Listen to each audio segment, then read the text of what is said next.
Hello friend, আমি চলে এলাম বিয়ে বাড়িতে। আর বিয়ে বাড়িতে এসে তোমাদেরকে ভিডিও দেখাবো না, সেটাই কি হয় বলো? তো চলো, আমি এখন যাচ্ছি সামনের দিকে। আর সামনে দেখো কী হারে ভিড়, যার জন্য আমার একটু লেট হচ্ছিল। তো এদেরকে দেখো, এরা কত সুন্দর ড্যান্স করতে করতে আসছে। তো চলো, আমি আবার একটু আগিয়ে গেলাম। আগিয়ে গিয়ে দেখছি সামনে কি সুন্দর একটা কিউট গণপতি, দেখো তোমরা, জাস্ট মন ভরে গেল দেখে। তো এবার চলে যাব বিয়ে বাড়ির মেন অনুষ্ঠানের জায়গাতে। দেখো এখানে কতটা জমজমাট, দেখো বন্ধুরা, আর সাজানোটা এত সুন্দর হয়েছে, জাস্ট মন ভরে গেল দেখে। দেখো কত সুন্দর লাগছে। এবার দেখাবো তোমাদের বরকে। দেখো বরকে, দেখো কত সুন্দর লাগছে। তারপরে দেখাবো কনেকে। কনেকে দেখো, ফটোশ্যুট হচ্ছে আর আমি চলে গেছি ওখানে। এবার চলে এলাম ব্যাকে, এটা হচ্ছে স্ন্যাক্সের জায়গা। তো আবার আমি আস্তে আস্তে বাইরে চলে এলাম।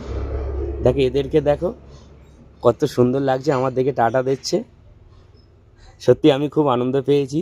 আর এই যে পেছনের দাদাভাইটা দেখো, আমার সঙ্গে হ্যান্ডশেক করলো। সত্যি খুব আনন্দ পেয়েছি। এবার চলে যাব খাওয়ার জায়গাতে। দেখো খাবারের জায়গাটা কত সুন্দর সাজানো হয়েছে। কেমন লাগলো অবশ্যই কমেন্টে জানাবে।